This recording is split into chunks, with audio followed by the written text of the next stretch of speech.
Om Shanti. Good morning. साकार मुरली 23 जून 2022। बाबा की मीठी मीठी मुरली हम मीठे मीठे बच्चों के मीठे मंथन के लिए।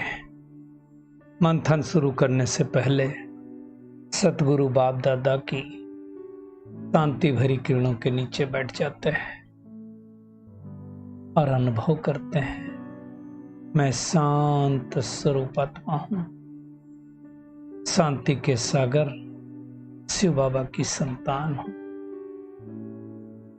आज मीठे बाबा ने कहा, मीठे बच्चे, यहां के करोड़ अरब तुम्हारे काम नहीं आने।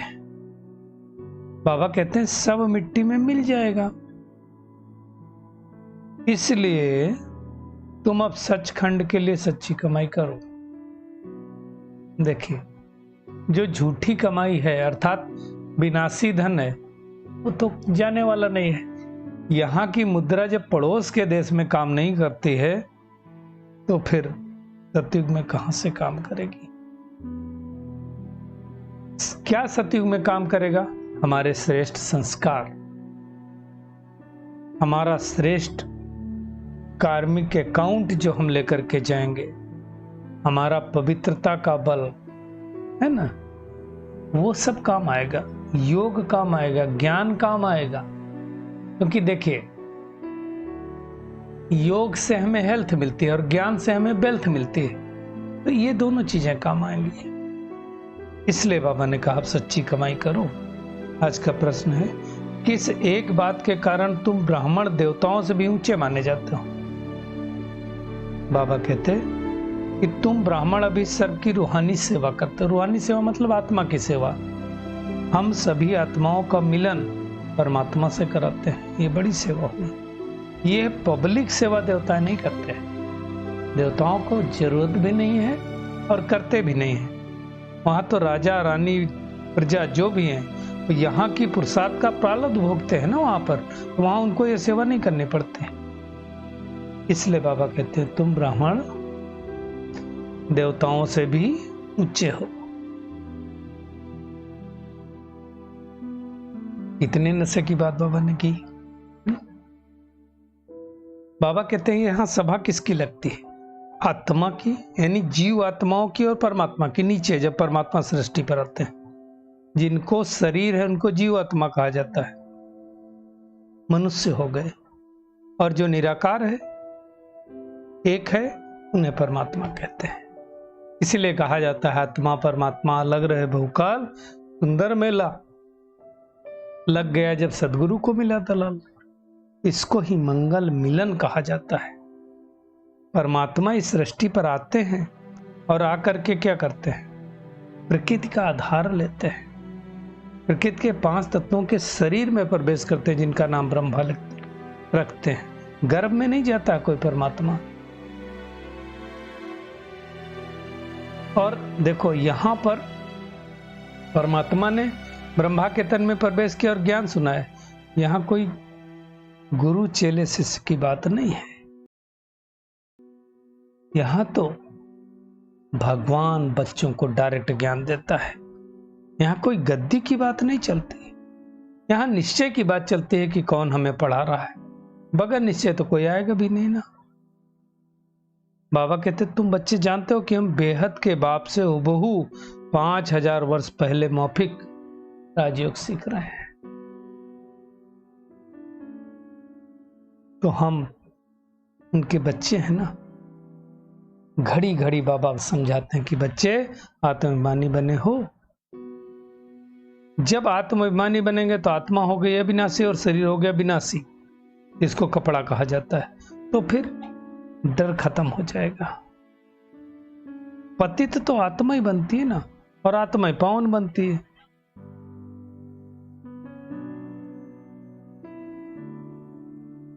आत्मा में ही 5 विकार आते हैं ना। तो बाबा कहते हैं अब और पतित मत बनो। इस समय सारी दुनिया तो रावण की जंजीरों में फंसी हुई है। रावण राज्य है ना, और भगवान हमको रावण राज्य से निकाल कर राम राज्य में ले जा रहा है। अब भगवान तो निकाल रहा है, मैं भी प्रयास कर रहा हूं कि नहीं कर रहा हूं?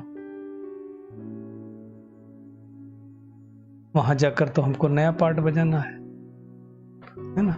पहले पहले देवी देवता बन के सतयुग में आया ना, है ना। इस समय एक्चुअली हो रही आदि सनातन देवी देवता धर्म की स्थापना। बाबा कहते देखो विनाश भी सामने खड़ा है, जैसे स्थापना पूरी हो जाएगी विनाश हो जाएगा।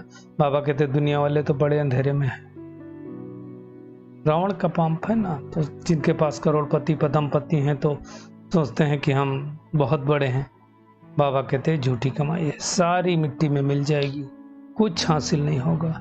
और हम बच्चे 21 जन्मों की कमाई कर रहे हैं बाबा से वर्षा लेने के लिए। यह है सचखंड के लिए सच्ची कमाई। देखो वापिस तो हम सबको जानना है, क्योंकि बाबा ने कह दिया अभी छोटे बड़े सबकी वानप्रस्थ अवस्था है, क्योंकि सब में नहीं जानना है।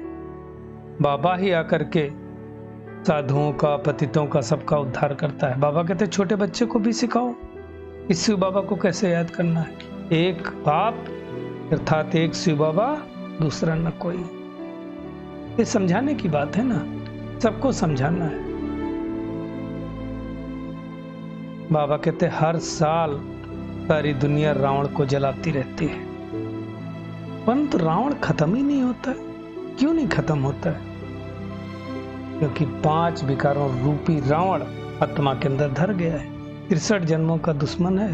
भारत का दुश्मन मतलब हमारा भी दुश्मन ना, तब तो उसको जलाते रहते हैं। 63 जन्मों से हम रावण की जेल में पड़े थे, मरता ही नहीं, जलता ही नहीं, खत्म होता ही नहीं।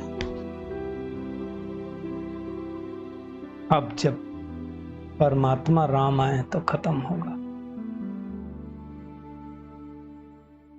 इसलिए दुनिया में गाया भी जाता माया से हारे हार, माया से जीते जीत। तो बाबा कहते हैं मैं फरमान करता हूं तुमको। क्या फरमान करता हूं? तुम मुझे याद करो। मैं आया हूं तुमको भक्ति का फल देने। किसको भक्ति का फल देता हूं? जो द्वापर युग से लगा करके भक्ति अंत तक करते हैं। पहले तो हम शिव बाबा की भक्ति करते थे। सोमनाथ का मंदिर पहला बनाया था ना, कितना जबरदस्त मंदिर है। अब तो बाबा कहते सब कौड़ी मिसल बन गए। बाबा ने कहा अब तुमको स्मृति आई है। दुनिया ने क्या सोचा?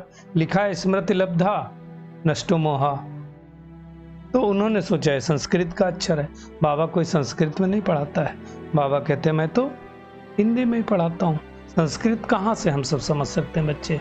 जो ब्रह्मा की भाषा बाबा कहते हैं वो मेरी भाषा।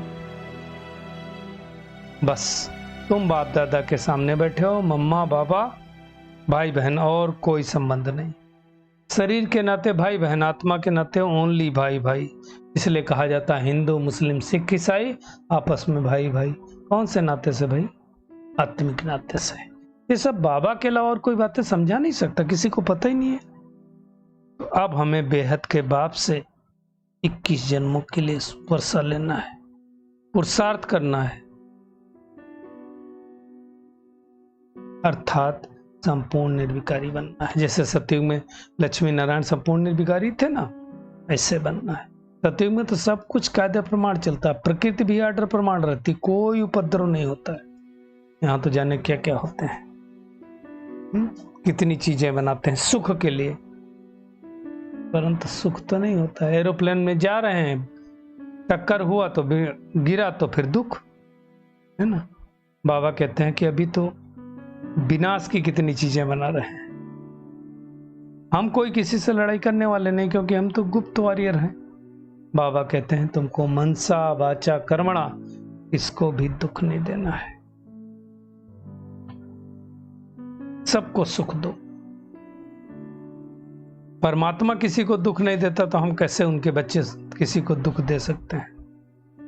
कोई बाबा कहते कुछ भी कहे शांत में हर्षित मुख रहना चाहिए, योग में रहकर मुस्कुराते रहना चाहिए। एक्चुअली ये कला सीखनी है मुस्कुराने की। करेक्ट। बाबा ने और कहा जो अपने को टीचर समझते हैं ना, खास उनकी चलन तो बहुत अच्छी होनी चाहिए, कोई से घृणा नहीं। ड्रामा बना बनाया हुआ हर आत्मा अपना पार्ट निभा रही। मुझे क्यों किसी से घृणा करनी, क्यों नफरत करनी है, क्यों किसी के प्रति द्वेष रखनी है। खान पान बाबा कहते दुनिया में तो देखो कैसा, जो मर्जी आती है वो खाते रहते हैं। अब सोचो, लाइफ तो सबको प्यारी होती, क्या जानवरों को लाइफ प्यारी नहीं होती? पशु पक्षियों को नहीं प्यारी होती? उनको आपने कष्ट दिया तो क्या मिलेगा हमको? समझने की बात है ना। ये सब बातें बाबा समझाते हैं। बाबा कहते हैं जितना योग में रहेंगे उतना वायु बढ़ेगी, जितना ज्ञान में रहेंगे उतना वेल्थ मिलेगा। और हेल्थ वेल्थ है तो हैप्पीनेस है, सुख है, नहीं तो सुख कहाँ है। बाबा कहते बड़े बड़े राजा है, साहूकार हैं, लंगड़े हैं। लंगड़े का मतलब क्या? बीमार हैं, कोई ना कोई बीमारी, बीपी है, डायबिटीज है, थायराइड है, जाने क्या क्या है, न खा सकते न पी सकते। देखिए इस संसार की विडंबना देखिए, जिसके पास 50 किलो गेहूं खरीदने का पैसा है वो उस गेहूं की बोरी को नहीं उठा सकता है, और जो उठा सकता है उसको खरीदने का पैसा नहीं है। जिसके पास कार है उसको डॉक्टर बोलता है पैदल चलो, और जो पैदल चल रहा है उसको कार खरीदने की ताकत नहीं। दृष्टि का बैलेंस है ना। जो खा सकता है उसको डॉक्टर ने मना किया हुआ है, बीमारी के कारण नहीं खा सकता है। खरीद के पैसे हैं, लेकिन जो एक्चुअल खा सकता है उसको खरीदने के पैसे नहीं है। इसलिए तो इसको कलयुग कहा जाता है। तो बाबा कहते हैं अब तुम्हें कोई भी कर्म नहीं करने हैं कि जिसकी तुम्हें सजा मिले। बस पढ़ाई में मस्त रहना, टाइम वेस्ट नहीं करना है। कल भी बाबा ने कहा था, आज भी कहा है, गीता में श्री कृष्ण का नाम डालने से गीता खंडन हो गया है। कृष्ण के तो चरित्र है नहीं, चरित्र तो शिव बाबा के हैं। उन्होंने तो फिर श्री कृष्ण को द्वापर में दिखाया है, एक्चुअली तो श्री कृष्ण सतयुग में था। तो बाबा कहते तुम्हारा बहुत वैल्यूएबल टाइम है, इसको वेस्ट नहीं करना। शरीर निर्वात कर्म करो, बाकी फालतू ख्यालतों में टाइम नहीं गंवाना चाहिए। बाबा ने कहा सेकंड हीरे जैसा वैल्यूएबल है, एक सेकंड। क्यों? 100 साल का संगम युग 5000 साल में देखो तो कितना हुआ, इसलिए वैल्यूएबल है ना भाई। बाबा कहते टायर चार्ट रखो कि हम कितना समय वेस्ट गंवाते हैं, तो पता चले ना, तो खबर पड़े ना कि हमारा टाइम कितना जाता है।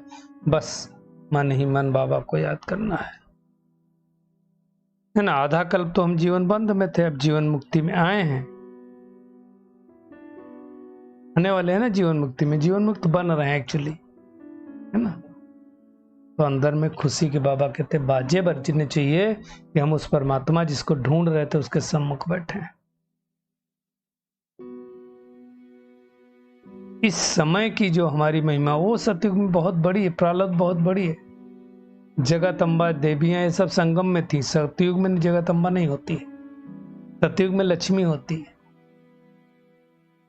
तो बाबा कहते हैं अब तुम ब्राह्मण फिर देवता पूजने लायक बनेंगे, फिर हमारे फिर से यादगार मंदिर बनेंगे।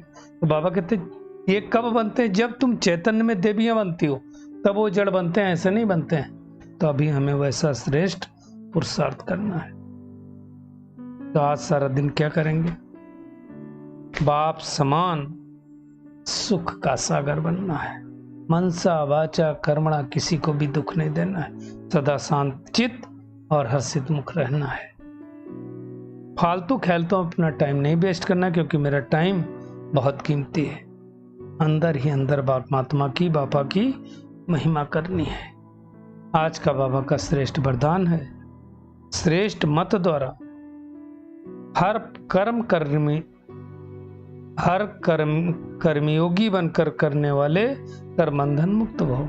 श्रेष्ठ मत प्रमाण हर कर्मयोगी बन करने वाले कर्मबंधन मुक्त हो। बाबा कहते हैं जो बच्चे श्रेष्ठ मत प्रमाण हर कर्म करते हुए बेहद के रूहानी नशे में रहते हैं, वो कर्म करते कर्म के बंधन में नहीं आते, न्यारे और प्यारे रहते हैं। कर्मयोगी बनकर कर्म करने से उनके पास दुख की लहर नहीं आ सकती। कर्म और योग का अगर बैलेंस है, मैं आत्मा हूं समझ करके इस तन से काम करा रहा हूं, परमात्मा याद है मुझे, तो कर्म और योग का बैलेंस है, तो उनके पास दुख की लहर नहीं आएगी। वे सदा न्यारे और प्यारे रहते हैं। बाबा कहते कोई भी कर्म का बंधन उन्हें अपनी ओर खींच नहीं सकता है, सदा मालिक होकर कर्म कराते हैं, इसलिए बंधन मुक्त स्थिति का अनुभव होता है। ऐसी आत्मा स्वयं भी सदा खुश रहती है और दूसरों को भी खुश रहती है। हमें बंधन मुक्त बनकर सबको खुश रखना है। अनुभवों की अथॉरिटी बनो तो कभी धोखा नहीं खा पाएंगे। स्लोगन में बाबा ने कहा, चलिए परमात्मा किरणों के नीचे बैठ जाते हैं और अनुभव करते हैं। मैं बाप समान सुखदाता आत्मा हूं। हर आत्मा को मनसा वाचा कर्मणा सुख देने वाली आत्मा हूं। हर्षित मुख रहकर, शांत चित्त रह करके अपनी 21 जन्मों की कमाई करने वाली आत्मा हूं। श्रेष्ठ मत द्वारा श्रेष्ठ कर्मयोगी बनने वाली कर्म बंधन मुक्त आत्मा हूं। परमात्मा प्यारी और देह से न्यारी आत्मा। शुक्रिया मीठे प्यारे बाप दादा, शुक्रिया आप सभी का इस मीठे मंथन के लिए। ओम शांति।